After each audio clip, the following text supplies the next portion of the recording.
Conrad Black, in full, Conrad Moffat Black, Lord Black of Crossharbour, was born in 1944 in Montreal. He is a businessman who built the third largest newspaper group in the world during the 80s and 90s. At its height, it controlled nearly 250 newspapers, including the London Daily Telegraph, the Fairfax Group in Australia, the Jerusalem Post, Southam Press in Canada, and the Chicago Sun-Times. He studied history and political science at Carleton University in Ottawa, earned a law degree from Laval University in 1970, and a master's degree in history at McGill University in 1973. For his thesis, he wrote a biography of former Quebec Premier Maurice Duplessis, which was published in 1977. It came to be considered a definitive work. He entered the newspaper business in 1967 as a part owner of two small Quebec weeklies on the way to establishing his media empire. He stepped down as CEO of Hollinger in the early 2000s following the discovery that its executives had been paid more than $32 million in non-compete fees without board approval. Black was at the center of the controversy, having received at least $7 million. He was also criticized for charging an estimated $9 million in research costs for his biography of Franklin Delano Roosevelt to Hollinger. In 2005, U.S. federal prosecutors charged him with several counts of fraud, racketeering, and obstruction of justice. Despite a vigorous defense, he was found guilty of mail fraud and obstruction of justice in 2007. He did his time returning to Canada in 2012, where he currently lives in the 23,000 square foot mansion that his father built in Toronto. Welcome to the Bibliophile. I have a couple of comments on that introduction. The $9 million was an acquisition of Roosevelt papers, and the complaint was dropped because it was in fact a perfectly respectable acquisition, value for money. There was absolutely nothing wrong with it. And it was approved by the independent directors, and it had very little to do with research in my book. Secondly, you omit a number of points. The opposition started with 17 counts. 4 were abandoned. 9 were acquittals.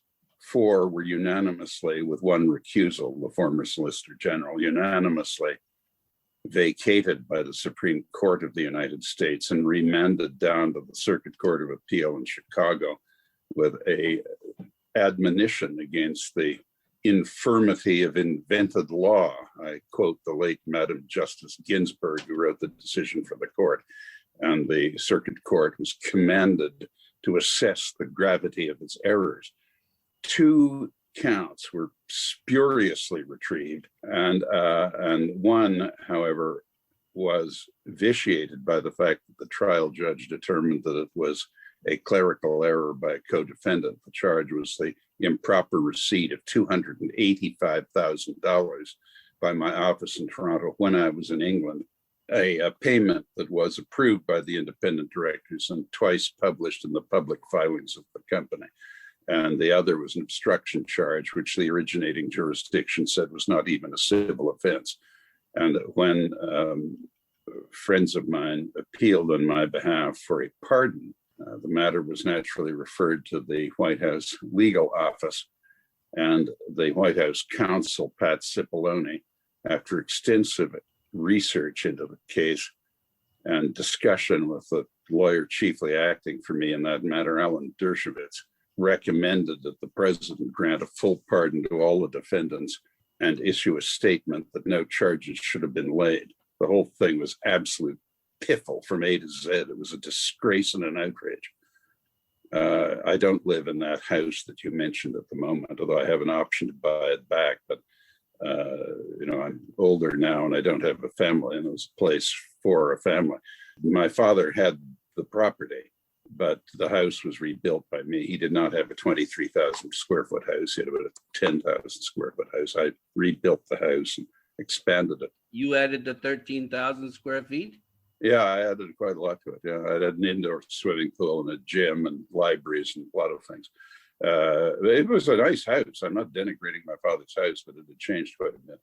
Well, that's Anyway, my first question. Was there a library in the house that he built? And if so, did he design the library?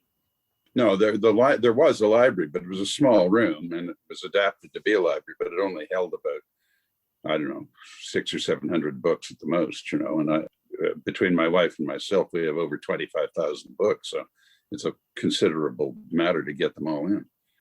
Okay, next question. Was he a collector? Not a collector, but an avid reader and a highly educated man. He read widely, both in fiction and nonfiction, and certainly helped propel me on the way to be a reader by giving me books as a young person, my brother and myself, that he correctly calculated would whet our interest in historical and other subjects. What do you collect? Most, not all, but most of my best books are Napoleonic era first editions, English and French, and they're in London. But that's a very fine collection, if I do say so. I bought it en bloc about 30 years ago, and it's a very nice group of books, about 1,000 books, all full leather bound first editions, 200 years old.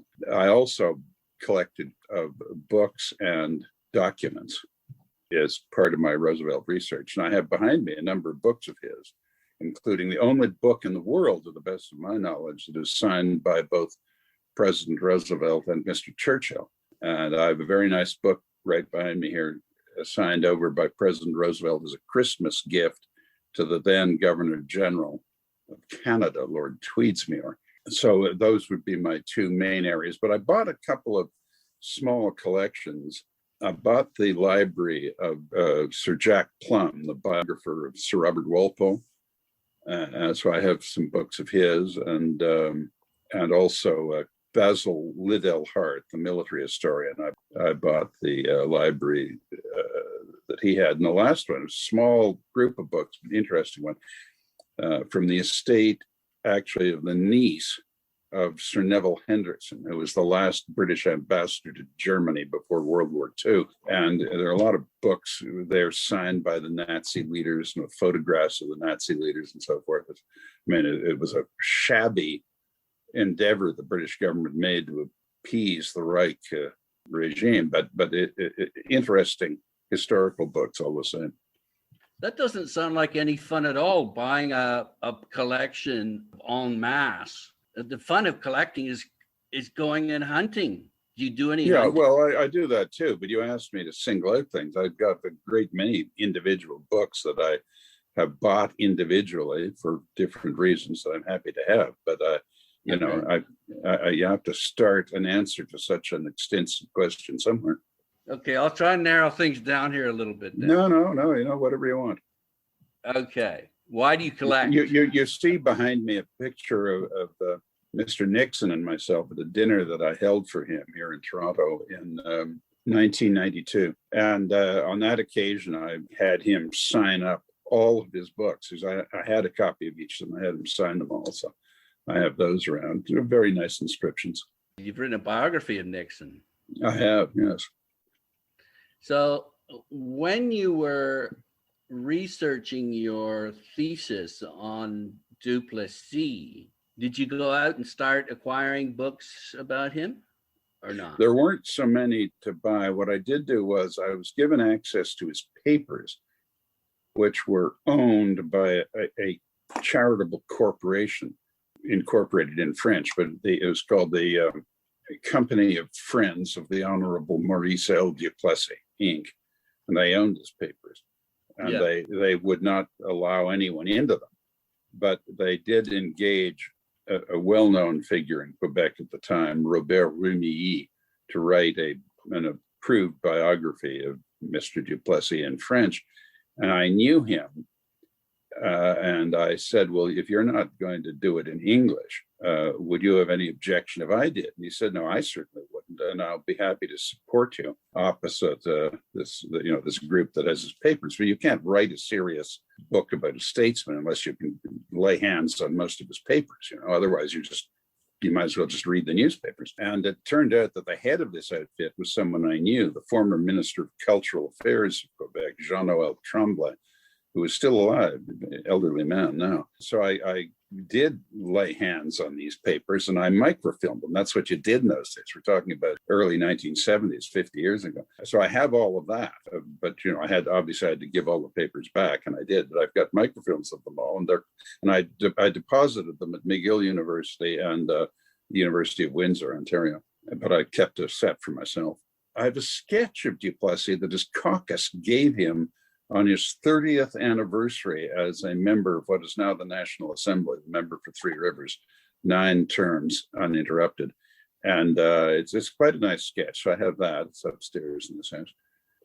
So when did you start on this? Excuse me, I apologize for interrupting, but now that I think of it, I have his cigar box. There was also a gift to him by his caucus. It's in this room. It's just behind the screen in which you were appearing. Anyway, I'm sorry, I interrupted you. Well, I was trying to get at when you started to realize that actually owning the book was better than just reading it from the library. I'll just interject here with a little story by the former Librarian of Congress, William Matheson. He was reading Ayn Rand's Fountainhead, I think it was, from the library, and he was going through it, and apparently there's some juicy bits in it, and when he got there, he found that the pages had been torn out, and that propelled him to start acquiring his own book. So I'm looking for that that moment in your life. I guess it was when I moved to London and started visiting the bookstores there. It's the best city in the world for bookstores.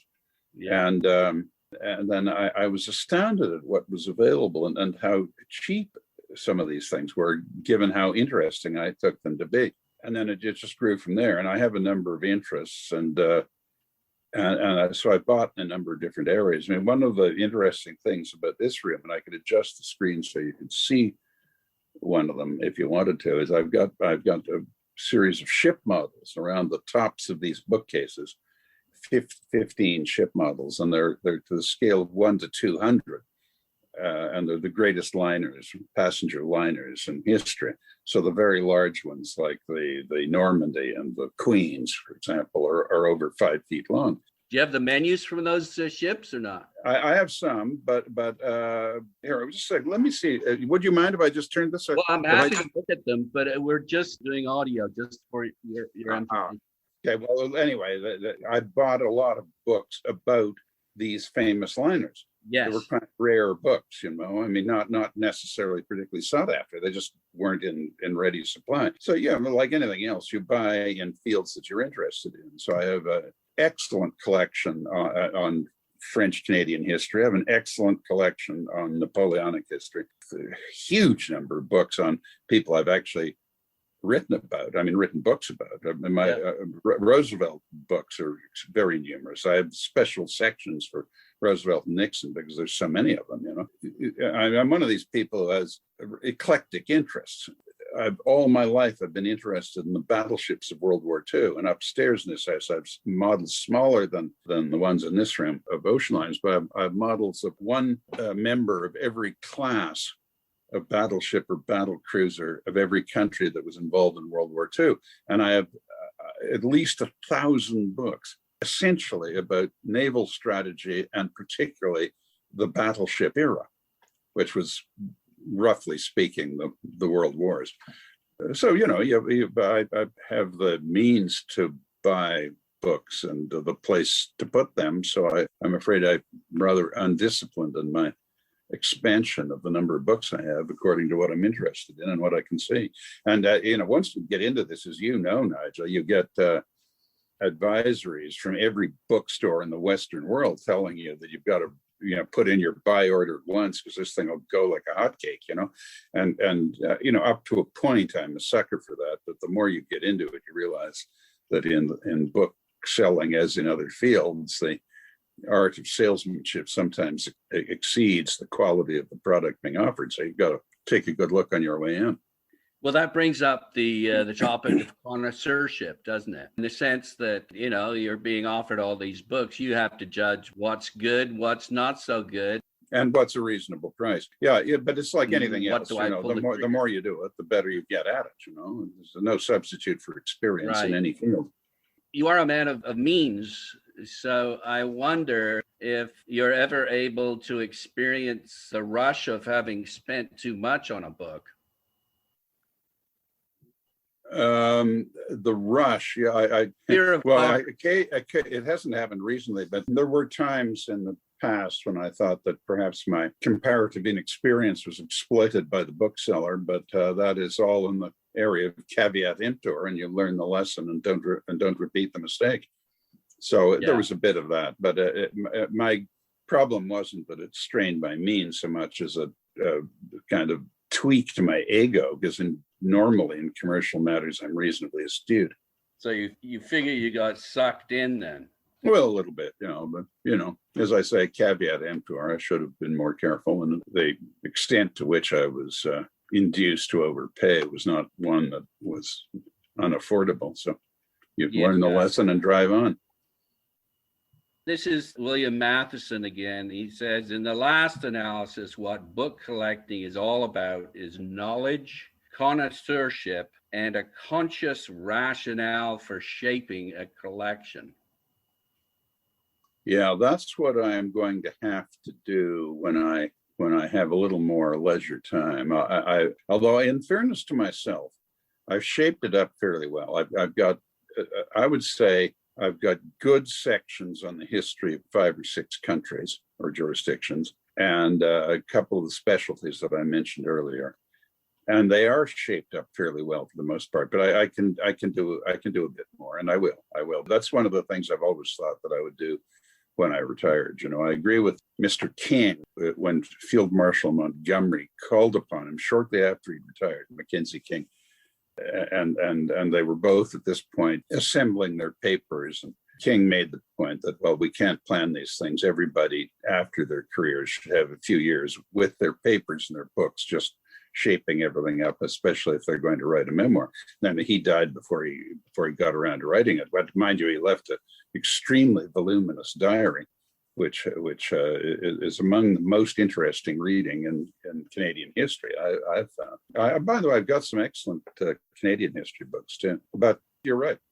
And what Mr. Matheson said is right. You want to shape your collection, and I've got a lot to work with, and I will enjoy shaping it. And I've done a lot of that already.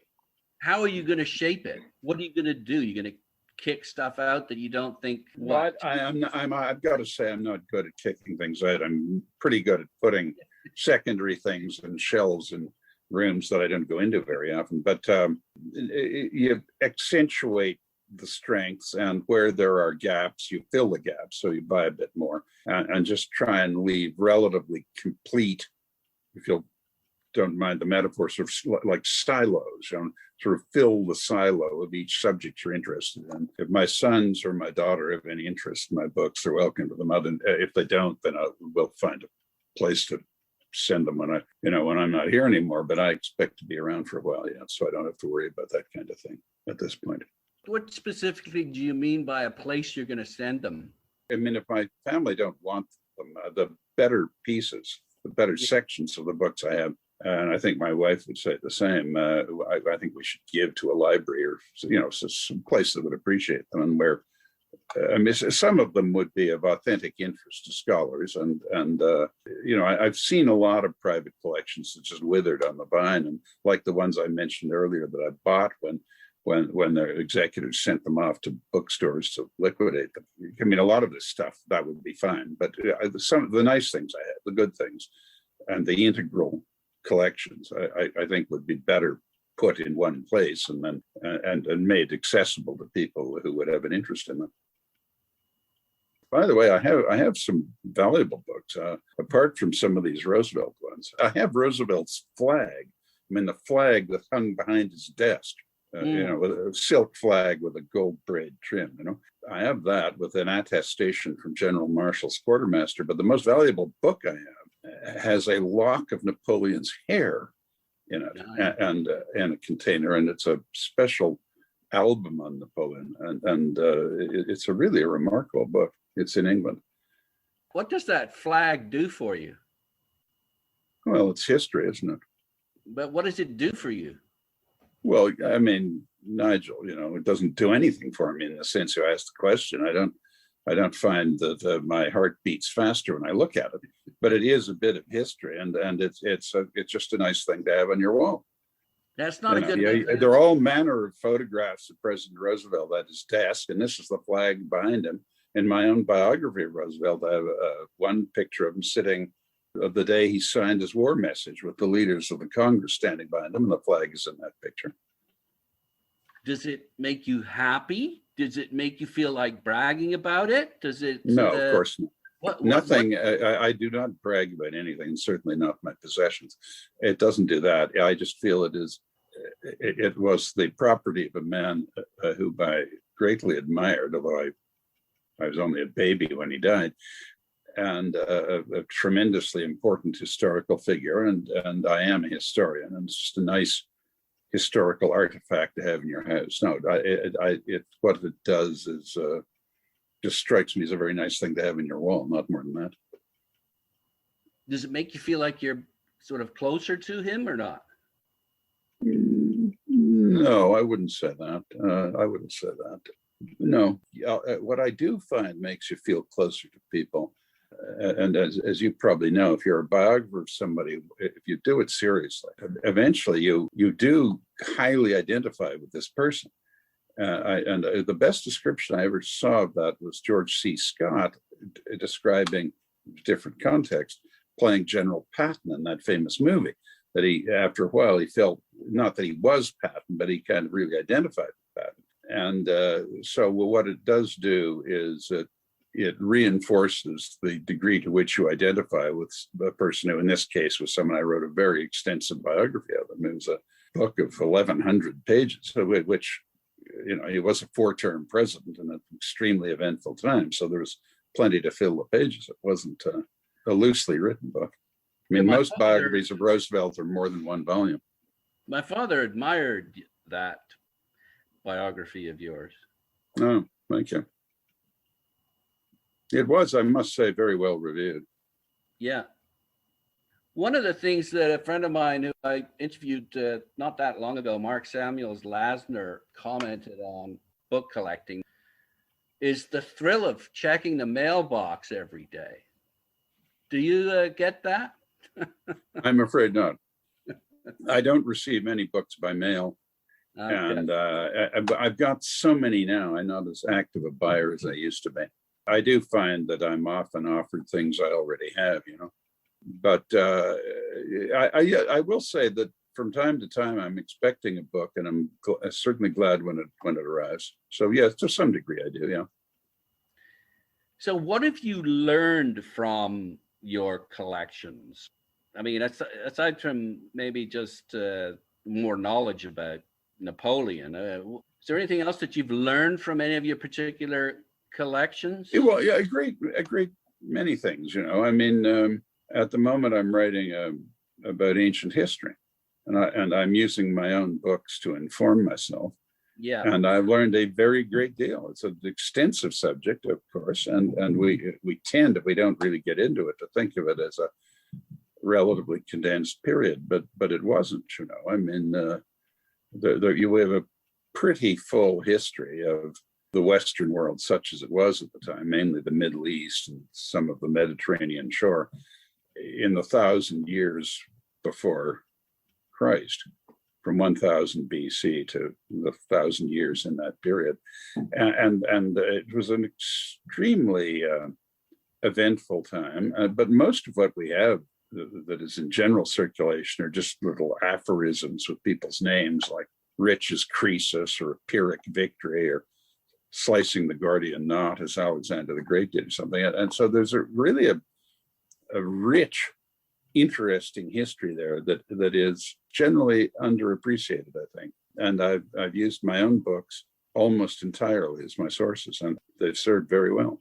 So it's research and the fact that it's right there, so you don't have to go right anywhere. there. right And there. I write late at night. I think all writers write either late at night or early in the morning. But in any case, when the world isn't on their phone or at their door all the time, and they can focus on it. And so in my case, I just reach behind me or walk around the room here a bit and get the book I'm looking for. These sources just aren't that accessible. So if you got them around the desk you're working at, it's a great convenience.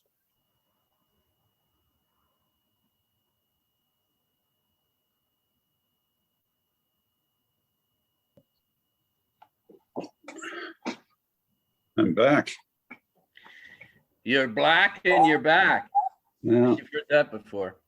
Sorry about that. Yeah, the damn internet. So anyway, but we're good. When you put it like that, Tom Wolfe wrote a jacket blurb for my book, A Matter of Principle. Okay. And his statement was, "Black's back. It's payback time, Jack." His bonfire of the vanities, there's a scene in that. I was down in the Dominican Republic by a swimming pool. This guy who's really proud of his physique and his powerful neck, and he overhears this woman saying what an asshole he is with his neck. Anyway, the whole swimming pool looked at me because I laughed. And you don't get that too often in a book. No, you mean where you laugh in a way that people around you take note of it. Exactly. Yeah. This is laugh out loud. And I'll never forget that. Yeah, I enjoyed that. Did you ever meet him? Oh, yeah, sure. Otherwise, I wouldn't have been in any position to ask him to write a recommendation of the book. No, I knew him. He was a delightful man. Okay. So you also collect Lincoln? Am I correct in that assumption? I don't have a lot of him, really, I must say. No. No. I don't. I mean, I've got a lot of books about him, but Okay. they're not especially noteworthy books. Okay, well, here's what Matheson says about Alfred Whittle Stern, who collected Lincoln. He said, in assembling his collection, Mr. Stern looked for everything that shed light on Lincoln, the Civil War, and Lincoln's time. To this end, he sought not only printed books, pamphlets, broadsides, and ephemera, but also photographs, prints, postage stamps, campaign bandanas, memorabilia, a life mask of Lincoln, a cast of Lincoln's hand, and so forth. He bought biographies of Lincoln right up to the most current, reminiscences of his generals, newspaper accounts of the assassination, and anything else that would extend the usefulness of the collection to a Lincoln scholar. I just wonder, is that how you collect? Do you go after the zeitgeist of the time? No, I'm not as broad brush as that. I focus on there are different things. Where I accumulated a great many books about Roosevelt and Nixon was because I was writing about them. And so I bought books that I thought would contribute to my insight, my ability to write a more comprehensive book about each of them. But I didn't go beyond that. And then the other thing where I buy randomly in fields where I have a certain interest, it's quite unscientific and not a perfectionist thing. I'm not trying to get everything about absolutely every single thing about World War II battleships, but things that I see that I'm interested in. Now, I haven't bought in that field for many years. I think I've pretty well topped out in that field. I mean, if I've got the plans for every battleship in World War II. I just don't need any more. But no, I one thing about this kind of collecting is it is very subjective and subject to whim. Just depends on what you come across, and it's just funny what you end up with. But I can identify with what you said there. I have, again, I have a copy of the death mask of Napoleon here, but I have a copy of the death mask of Stalin in England, including his hands. He had rather small hands, and they formerly belonged to Enoch Powell, if you remember him. There was a sale of Enoch's effects, and I put in a bid for them just, for fun, really. And then nobody else obviously had any interest in the death mask of Stalin. So I bought it, £100 or something. It didn't cost me. Right. And it doesn't mean that I'm an admirer of Stalin's. I just thought it was an odd thing to have Enoch Powell's death mask of selling. I mean, I have behind me a group of the books of Charles de Gaulle signed over to Walter Lippmann. And I bought them in the United States for only $250 because nobody in the United States cares anything about Charles de Gaulle. And nobody in that country nowadays cares anything about Walter Lippmann either.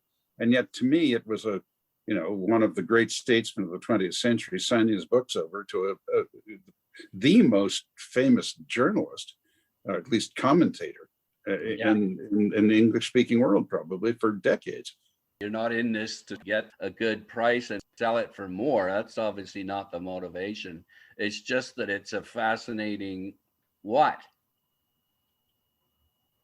Look, it's one of these things that you particularly would understand as a person who, as I take it from what you said earlier, reoriented your career to do what you like. For inexplicable or often inexplicable reasons, we are interested in different things. I mean, some people are fanatical sports fans. I'm not. But on the other hand, sports fans are much more numerous than people who care about World War II battleships. But whatever interests you, when you come across, as a surprise, something in a field that interests you, and is something that you would just like to have in your house, it's a very pleasant feeling. That goes back to what you asked me about Roosevelt's flag. It's not that I want to brag about it. It's not that I think, that I stand there and think I get inspiration from him by looking at his flag. That doesn't happen. It's just I was interested in him as a man, and it's history. I mean, that flag was sitting there when Mr. Churchill came to see him in that room at the end of 1941, and at all other famous times in his administrations. What's the best book you've ever read on Napoleon? I would say the most readable, engaging, and if you'll pardon the slang, unputdownable was A.G. MacDonald's Napoleon and His Marshals. And one of the things that I have that I'm particularly pleased to have is I wrote a piece in the Daily Telegraph, and I was the chairman of it, in response to the book's editor's question to name a book that I'd much enjoyed as a younger person. I cited that, and I got a letter from A.G. MacDonald's niece, and I had quite nice correspondence with her. And I had no idea that he had any family or any, that they would be around anyway. And so I would write that. But the best book in terms of the greatest work of scholarship, I would say, is David Chandler's The Campaigns of Napoleon. It is a mighty work of scholarship. And very readable, but it's a big book. I mean, you have to be truly interested in Napoleon as a military commander, because it has detailed maps of every battle and clear explanations of exactly what happened. But it's a splendid book. As a biography, I would say my friend Andrew Roberts' Napoleon the Great, just published several years ago. It's a splendid book. What have you done with your battleship book collection or any of your collections? Have you done up bibliographies? No, but they're all those books, the battleship ones, are all in one place. They're all in a clearly comprehensible order, and they are where the models of the ships are. Indeed, the models of the ships are in the top shelves, and the books are beneath them. And in one case, there's actually an aircraft carrier in a shelf in the middle of where the books are. But it's perfectly well organized. Anyone, even someone who didn't know anything about the subject, could find their way around it very easily. I mean, all the Japanese ships are together and the Americans are together and so on. Okay. So you haven't felt this desire to produce a nice book about specific collections, like a book that talks about your interest in the subject, that lays out your conclusions and gives a checklist? You haven't had a desire to do that? No, but I may yet do it, when I'm older and thinking of posterity, I may do it. Yeah. I can understand the appeal of it, right? But I'm still pretty active in my real careers, so I just haven't, that takes a lot of time, Nigel, as you know, and I just don't have that time right now. But how important on a percentage basis is collecting to your life, as opposed to making business deals. Well, no, I mean, the collecting wouldn't be more than 10% or 20 at the most, I would say. I mean, I have a commercial career, and I have a writing career as a commentator, and I have a career as a historian, and would rank after those. So it's complementary to that. So cutting a precise percentage is a bit difficult because it's useful in all of those things. Even in commerce, it's useful sometimes. Yeah. Well, a lot of people collect in their whatever business they're in. It's just it's a great way to learn about the field and the history of it. No, absolutely. Did you do that in newspapers? Did you acquire a bunch I of did, books and I have in this room, I have biographies of many of the famous newspaper proprietors in the greatest days of that occupation. I was fortunate to hit the tail end of that personally, but all the worthwhile lives of William Randolph Hearst, Lord Beaverbrook, Lord Northcliffe, Colonel McCormick, the Salzburger family that owned the New York Times, and others. Okay. Lord Thompson. There is a bit of a Canadian tradition, isn't there? Yeah, there is. Finally, any big lessons that you've learned by having these books in your life? Yes, I think I can say this. It's a bit of a stretch, but we all have our ups and downs and moments of discouragement. And I have found that tremendously helpful at such times is a knowledge of, or at least the accessibility to gain a knowledge of, the ups and downs and the careers of other often famous people. And in such times as those, it has been extremely helpful to me to read of the most difficult periods that some famous people, lots of famous people, have gone through. So that access, even if you can't sleep at night and get up at 3 o'clock in the morning and come downstairs and turn the lights on and take out a book about the worst times of Lincoln and the Civil War, or, Mr. Churchill in the wilderness, as it was called, or General de Gaulle sitting out in his village waiting for the Fourth Republic to flounder to an end, or when the mission of Dakar failed in 1940 and he allegedly contemplated suicide. I mean, people do go through difficult times, and in general they do survive. But it's very useful to have some scholarly, authenticated demonstration of how other people have gone through such things, and they do get through them. And sometimes moments like that come upon us at very inconvenient times, and it's extremely handy to have books about it around in your own house that, as I say, you can consult even at 3 o'clock in the morning if that's what you want. Yeah.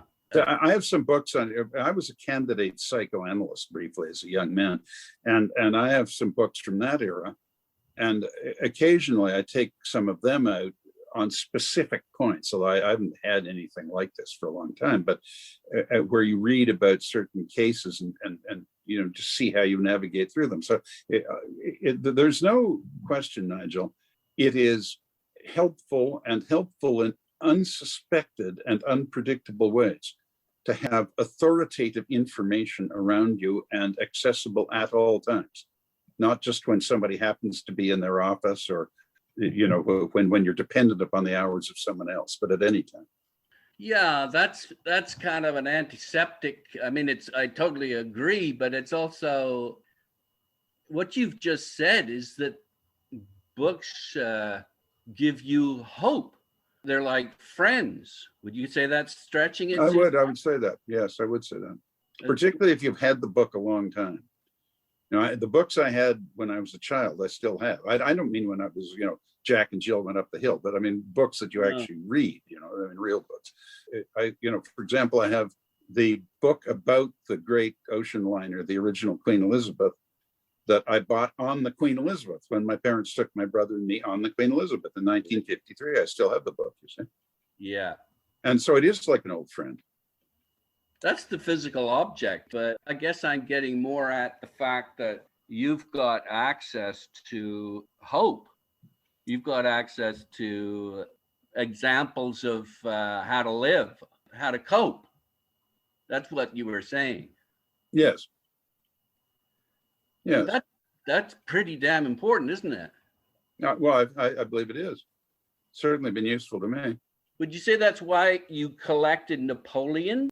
No, I Because he was collected such him an just because he was such a incredible fantastic character. He is like Alexander the Great and Julius Caesar. He was one of the great swashbuckling figures of history, and it was just astonishing what he did. You know, a person from Corsica, albeit it was a prominent family in Corsica, but I mean, here's a person who, for a time, he was really ultimately governing practically all of Europe.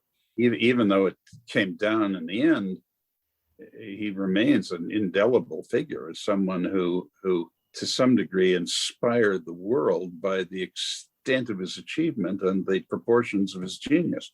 He was without question really an inspiring figure in many ways. But I'm not saying he's altogether admirable. But he what he did was, it reminds us all of what can be done by a single individual.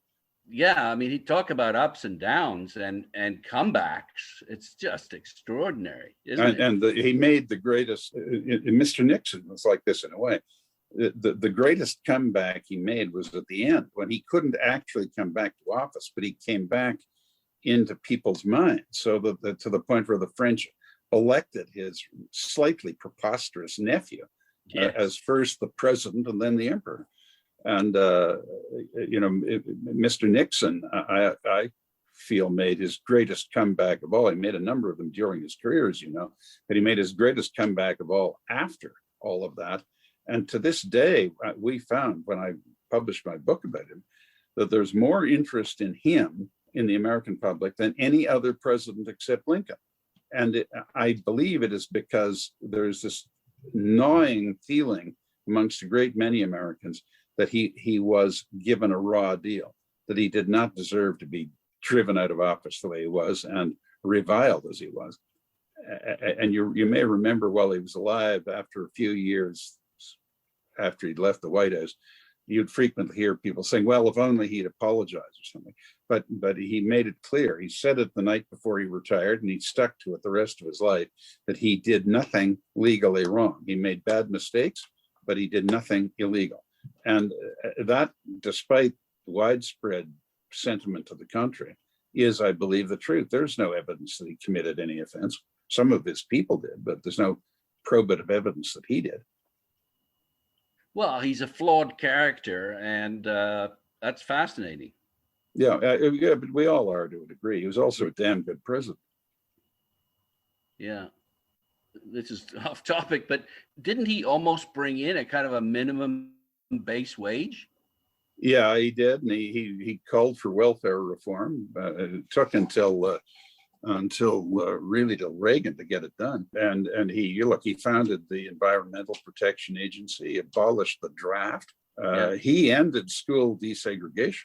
I mean, he was the one who set up these private sector commissions with official roles that desegregated the schools and spared the school systems of America the lunacy that the courts had ordered of busing tens of millions of school children all around metropolitan areas away from where they lived to get racial balance in the schools. He spared the country that, as well as the more well-known things like opening up relations with China and signing the greatest arms control agreement in history.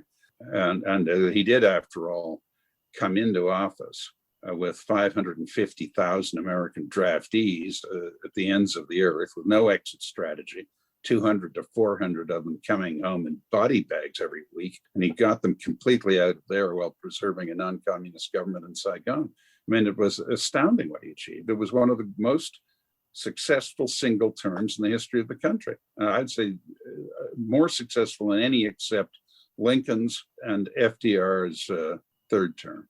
Maybe his first term as well. And that's why he was reelected by 18 million votes, a plurality that has still not been equaled, despite the fact that the electorate is almost twice as big now. Is